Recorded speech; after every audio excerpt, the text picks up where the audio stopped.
Good morning, Flosstube friends. It's Laura from Stitching by the Shore. This is a channel all about cross stitch. You asked for the before videos of my craft room, so I am going to make a video of the before. For those of you wanting to know my crafts, I do cross stitching and I do paper crafting. Paper crafting includes stamping, scrapbooking, kind of all that kind of stuff. So I am looking to create a craft room that will be able to hold all of my cross stitching supplies and all of my paper crafting supplies. And that's what my focus is on. If you're interested, I am going to turn the camera around and we are going to go on a little bit of a tour. See you soon. My friends, so this is the stitchy area that we are going to try to organize. This is me standing at the top of the staircase. So when I first come into the crafty area, this wall right here, I am thinking about having a stitchy chair. I have no idea what type or kind. I've never really had a dedicated stitchy chair. I pretty much just stitch wherever I happen to be in the house. So that would be really nice. I'm thinking that partly because between the windows right there and this other little piece right here, I'm not sure exactly if I was to put organizational things against this wall, where I would have any place to stitch. I'm going to have a table, a stand-up table, counter height table for crafting, like stamping or paper crafting, but unless I start stitching standing up, I need to figure something else out. So let's come on into the room. Here you're going to see my BenQ light. It is waiting for a table for me to put it on next to a chair. Can't wait. Right here, you're going to see that is the tabletop of my craft. So I'm gonna have a nice long craft table. And this right here is going to be the back side of the table. It is a set of cubes from IKEA. So Mo's gonna put that together and that's gonna sit at the back of the table. And then the front, we are going to put two legs. Unfortunately, IKEA did not have the legs in stock at the time, so I was not able to buy those. So we can't put the entire table together yet. So let me do a quick show of this wall. This wall is not going to have a lot on it, obviously. There's my neighbors, because we have a big bank of windows. What's really nice is those windows give me a lot of natural light, but is not sun facing. In fact, the sun very rarely comes in. So that will be nice in the sense that I don't have to worry about discoloration as much of cardstocks or fabrics or things like that. So if we think about a table right, or a chair right there, down here and underneath the tables, I think it's about a 22-inch height. I'm thinking about putting maybe a row of cubes, IKEA cubes. The Calyx come in all different types of orientations, and I was thinking of maybe doing a row down there potentially. Not 100% sure on that yet. It's a work in progress. So let's go see what's here. This here in this box has a decent number of what I've kept of my Stampin' Up sets, as well as I have envelopes. I like to do all different types and sizes of cards, so I have different types of envelopes. And I think that box right there might also have ink pads. I'm not sure. Over here right now, I just kept a lot of things in plastic drawers. Whether or not I will keep these drawers in the long run or if I will completely reorganize everything, I don't know yet. When I get everything organized, I will show you what's in the different things. I pretty much just threw whatever I could into those drawers when I was packing up the studio back in Connecticut. So more to come. I do have a vent here, so I do have to be careful if I do put something below the windows because I can't just do it straight across. In here, we have, I am a lover of all things baker's twine. I usually put them a lot of times on cards. I've put them on scrapbook pages. If I finish things somehow or other with cross stitch, I have pretty much any type of color I could want and choose. As you can see, it is a full bag of baker's twine that I just could not bring myself to get rid of. Right now we have a Prairie Schooler, my set of some Santas up there, and another chart below that is a freebie, but I don't want to show it. Some more things in these drawers. For example, this one has a lot of washi tape. Obviously, I want that better organized than that, so we're thinking about that. So let me take a step back for you to see this corner. This is where I videotape usually. So I have the light coming in from the behind where I put my camera, and I stand up, and I usually have everything on that TV tray table, which is now holding Lady Halloween as I try to take a good picture of her. And we have the stadium chair that I usually throw my projects on after I've shown them to you. Now, if we keep going over to the corner, this is a very messy corner where I have things that I have no idea what I'm doing with yet. Over here, we have some tubes of Ada that are probably, in some cases, I see a 14 count, so that's probably 30 years old. It's probably been sitting in there for 30 years.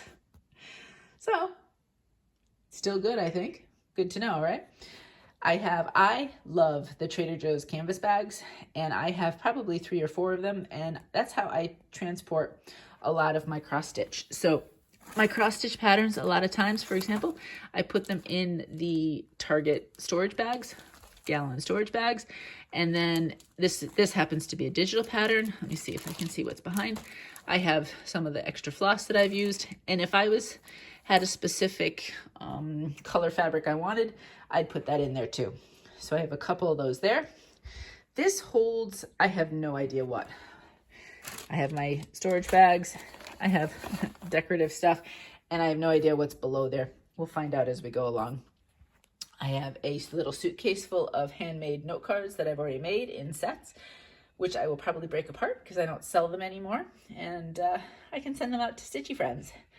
I have more just different types of ways to store things, some sticky board, you know, a couple of these kind of mats and rulers. I have a couple of guillotine cutters, paper cutters. I have 3 total. I'm using 1 right now, and then I have the other 2. Yes, I have a lot of paper cutters, but they all get used. So I think they're useful. All right, let me come back now. This wall here will probably stay with these cubes. I have a 16-piece calyx cube set right there. And then I have 2, I think they were set of 6s, Michael's cube sets, really old now. I bought those probably 12 to 15 years ago. I know they have cubes, but I think they're a different size now. Coming up closer, up here, I do like how I have my markers stored. That will probably stay the same. I'll get into more of that when we get really organized and talking about it. These, I only have 2 of them right now. These bins are from Bed Bath & Beyond. I love the gray against the gray wall, and I love how I can store things in and then it kind of is out of sight. So I do want to get some more of those. I don't want the entire cube set filled with them, but I do want some. Then we just have a lot of different stitching stuff. I have, well, there I have a lot of ribbons, and I have some twines there, and then I have some cross stitch projects, some note cards that I've gotten made. I've got extra projects there, some of my specialty kind of flosses that I've picked up, including sulkies, extra DMC, and then all my cardstock. That is 2 rows deep actually, and I got rid of a lot of cardstock, but I just couldn't get rid of all of it. So I need to make it neater. It probably will stay something like that, but look neater. And then up here, I probably will keep that Big Shot and Cuttlebug up there. It's a little tall for me to use as a cutting table though, but it's a good place to store it. And then right in here, we have a lot of the embossing folders and metal dies and all that go with that. But then I have some papers and I have some cross stitch charts and all sorts of other things. So I will get to the point where I'll figure out that and I'll show you. Coming over here, we have another Trader Joe's bag with some more projects, and then some things started to be kitted up there and some older ones there. This is my usable paper cutter. No, I don't cut my finished pieces. I just happen to have a few of them there that I need to put away. They just got stuck there. And I have an idea of what kind of surface I want to put my paper cutter on. I just have to get it.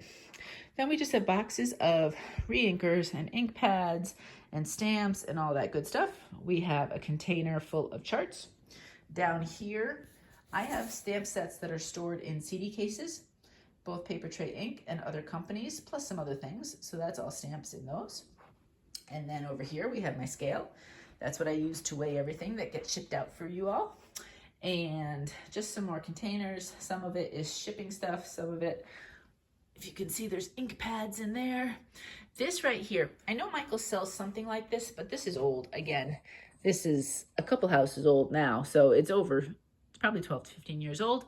I've always had this on my craft table, and it has all my different types of scissors and glues, and you know, there's X-Acto knives and tweezers and anything I might need. So I definitely, when my table's made, I'd like to put that on there. And then just some more, I think these are ink pads, stamp sets maybe, I'm not sure. I tried to get rid of a lot of stuff, but I just really couldn't. So this wall right here is really my focus of what I want to buy some more stuff for. I have a few ideas of some items from IKEA that I would really like to get in order to figure out how to organize and store. And then up higher, I'd like to put some ledges where I could put some finished cross-stitch pieces. In the middle of the room, we'll have the table. It'll be a good length, but I've always liked working in the middle of a room rather than against a wall. So I think I'm going to keep, that's why I'm going to keep that like that. And so if we come back so you can see the room and the blank canvas, that's where it starts. There's the door. So that have the empty wall, the cube. Next to the cubes, there's a little corner that I was thinking about putting a corner bookcase in. We'll see. And then if I slowly pan around so I don't make anybody sick, we're thinking about this corner for a chair of some sort. And then I would want to put some sort of storage table right next to it so I can have some things when I'm stitching right at hand. And that, my friends, is the messy craft room right now in all its glory, completely unorganized. But I hope to be able to pick up some stuff from IKEA. I hope it's all in stock. We'll have Mo put it all together. And then once it's organized, I would love to show you the new version and neat version of a craft room. So I hope you're well. And until next time, happy stitching.